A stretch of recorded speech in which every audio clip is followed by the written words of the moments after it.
X-limit can easily control peaks and tame unwanted transients.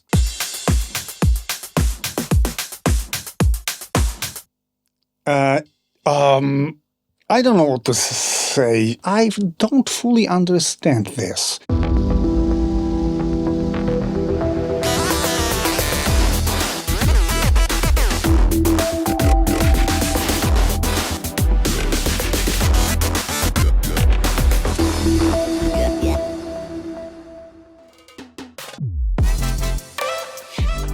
Hello, my very dear audio friends around the world.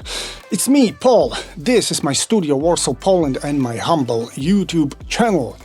Welcome back. Guys, today I have to start with a short clarification, actually. I promised you the Luna episode. I wanted to review this unit, right? You remember. And guys, that's actually not gonna happen, and I have to clarify on this. I believe I still should address Manuel directly here, and I'll try to be as modest as possible. Manuel, hey, I know I should have picked up the phone from you. I said twice that I'm really sorry it didn't happen, but you know what? I've spent 2 nights on this very couch in the studio, because on Friday I've been reviewing and testing your gear until 6 a.m. and on Saturday I've been doing this until 2 a.m. and when you called me at 11 a.m. Your phone calls did not even wake me up. I probably didn't realize how tired I was, and that's not that I didn't pick up the phone because I didn't give a shit. No, I was absolutely engaged and full of goodwill and will of cooperation with you, just helping you out with your equipment, not taking a penny for it, right? So you didn't have to act like hostile, man.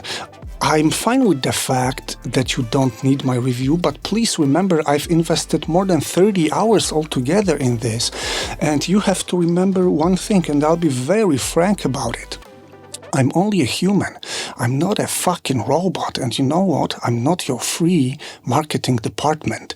So your equipment or your brand are off this channel for good. Thank you. And today we can go straight to the topic of today's episode, which is SSL X-limit, a brand new limiter on the plugin market. And you know what? I haven't seen too many reviews of it on YouTube. Hey, it's like a new SSL plugin. Why nobody's reviewing it? So I decided to review it for you and compare it against my favorite smart limit by Sonable. Let's go!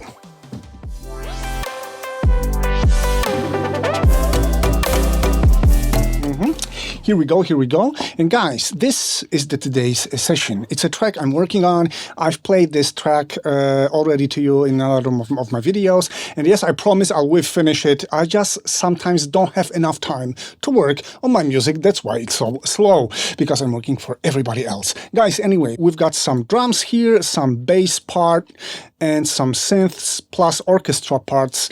This is a quick pre-mix, but I think this is still more than enough to test this limiter right. And we're gonna start with the drums, and here's my smart limit, and I'm gonna maybe play to you what I did to these drums using smart limit.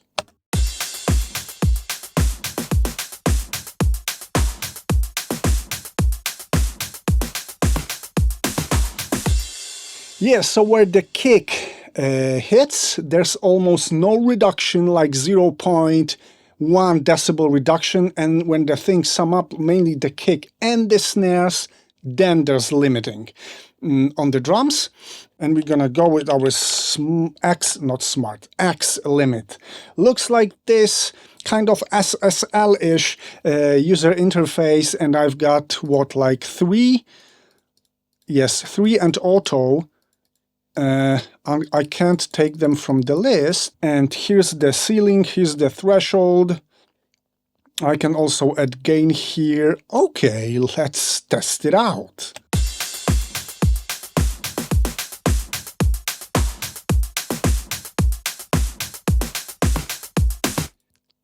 It works more like a compressor than a limiter, because the peaks are not consistent here. Maybe I didn't set something up right. Let's do the look ahead on. I want this to work like 65. Look ahead. Okay.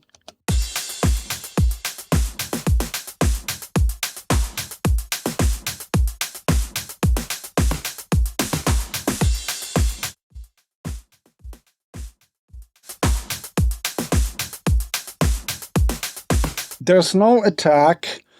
There's only auto-release. I don't need this auto-release. Maybe I'll do the channel link 50, so half of the left and right channels are gonna be limited separately, let's say.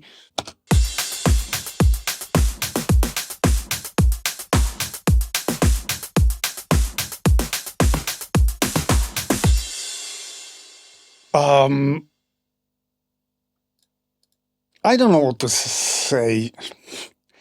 It's kind of a soft limiter, I believe. You know what? I'm gonna print it, and I'm gonna print the smart limit version, and I'm gonna compare. That's what I got, people.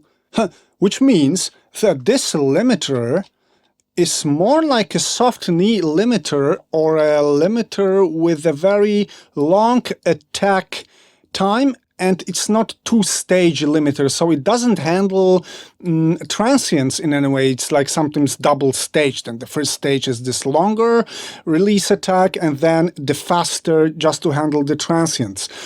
That's definitely not the case, because probably there is some limiting happening, and it doesn't sound bad, but it's not like typical. Maybe it's supposed to be kind of analogish, but I can cut my peaks more consistent way using 1176, which is supposed to emulate the same analog unit. Whatever, guys. Let's try to use another algo, simply, which is going to be glue.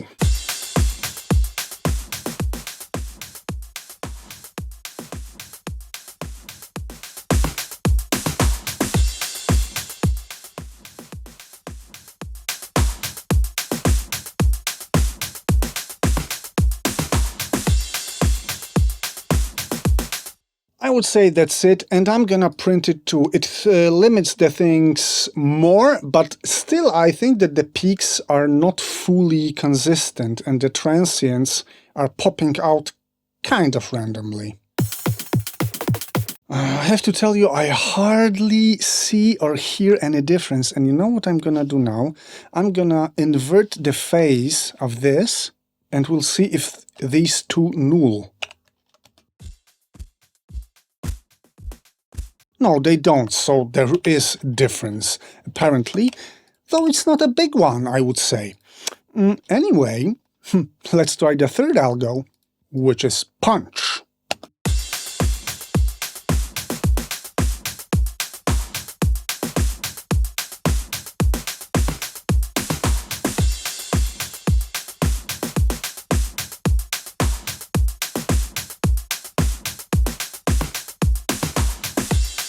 Yes, this is the thing I could actually compare to my smart limit thing, but still, it's not the same. It's not fully limiting everything. It's not like a hard limiter, I believe, still, but let's print it too.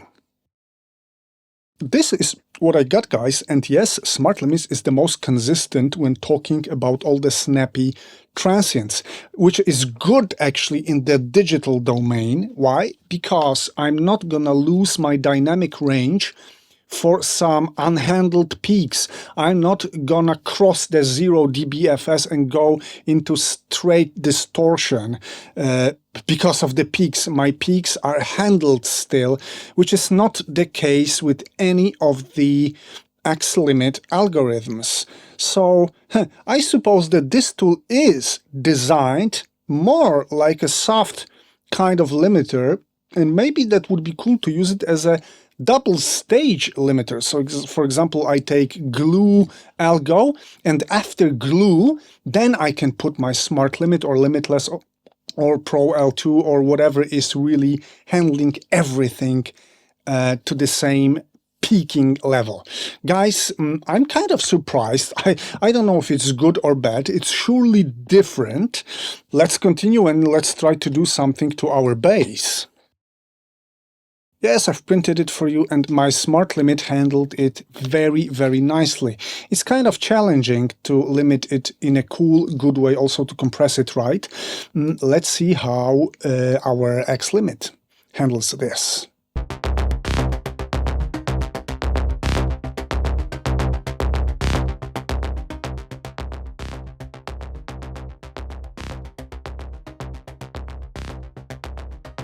Everything goes quite to the left channel on this limiter when the channels are unlinked, like my left channel was louder or something, but I cannot really hear this. You know what, I'm gonna leave it to channeling 100 here.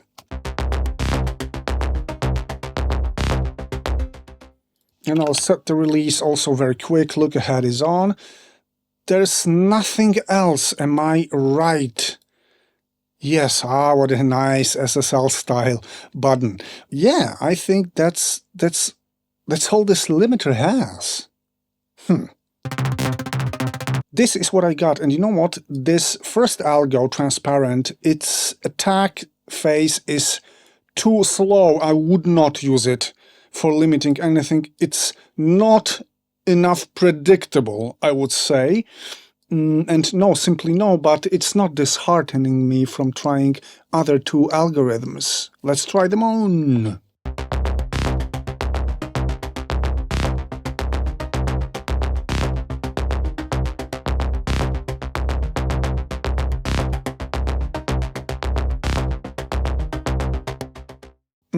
Same story, it looks very, very similar, and also the attack phase seems maybe even less consistent, like here, for example.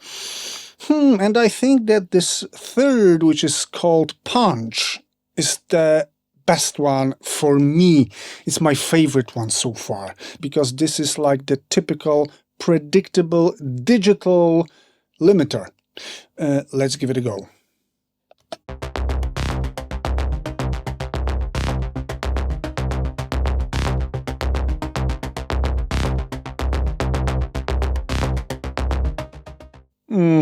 Let's print.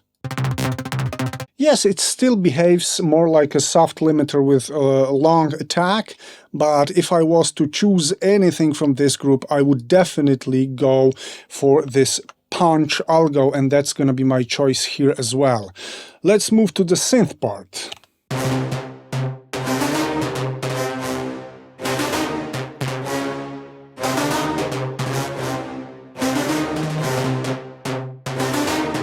Yeah, as you can see, I'm barely touching the peaks because it's already quite squashed, very little dynamic range. I don't need to overcompress this thing, so I'm just touching the peaks slightly. So probably the challenge for the X-limit is going to be kind of easier here. And you know what? I'm just gonna go only maybe for this punch thing. You know what? I'll test them all.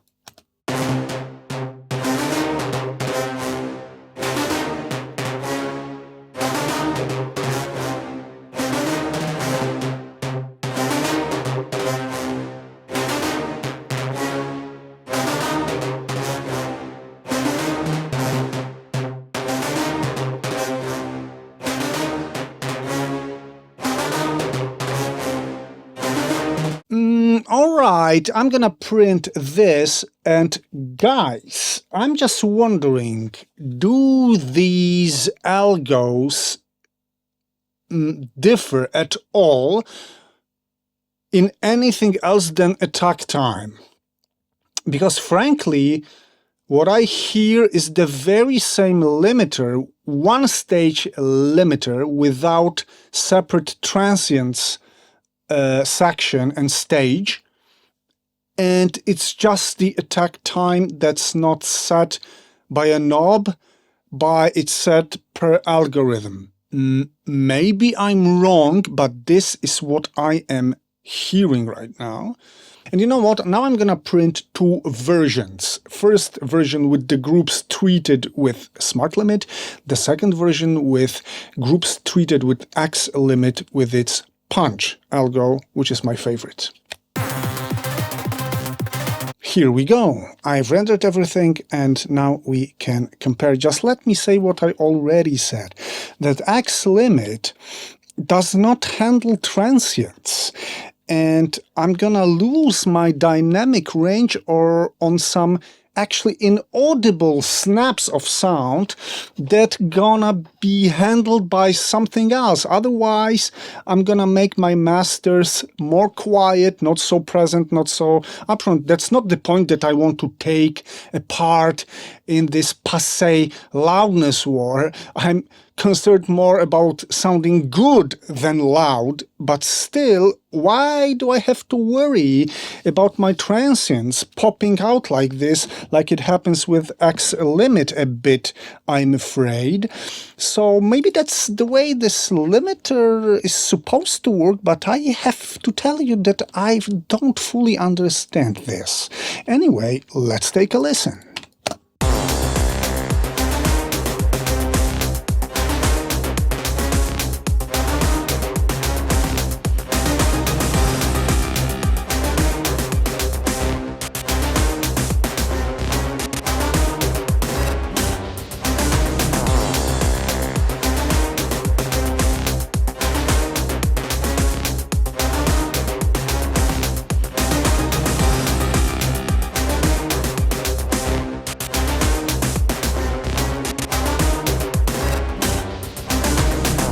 That's it, guys. Doesn't sound bad. It's totally comparable. I've got actually audibly very same results. But still, I'm more than sure that I would have to make my X-limit being supported with a second true peak, preferably, limiter to handle the transients. And let's sum the things up. And you know what? At the very end, I decided to open the SSL website, actually, and what I read here is that this limiter can increase the loudness of tracks and buses quickly and effectively without clipping or changing tonal balance. That's right. And then, X-limit can easily control peaks and tame unwanted transients. Well, that's not the feeling I've got, and these are not the results I've got. My transients and peaks were not treated fully right, I would say. And guys, I hope this really, I do hope, it does not become a shitstorm like it happened with BX True Peak limiter. And please remember, I'm not trying to attack anybody. I'm not trying to be against SSL. Come on, this is SSL. I'm trying to understand something, and I'm trying to ask competent questions as a competent user of pro audio tools. So please tell me in the comments, did I miss anything in the settings? Did you get different results, or was it supposed to be just like that? And I don't get the idea what's happening fully. Anyway, guys, that's gonna be a cool limiter for two-stage limiting. And I'm gonna use something after this limiter as my final true peak limiter. That's it for today. I hope you enjoyed it as always, and I hope to see you very, very soon. Take care.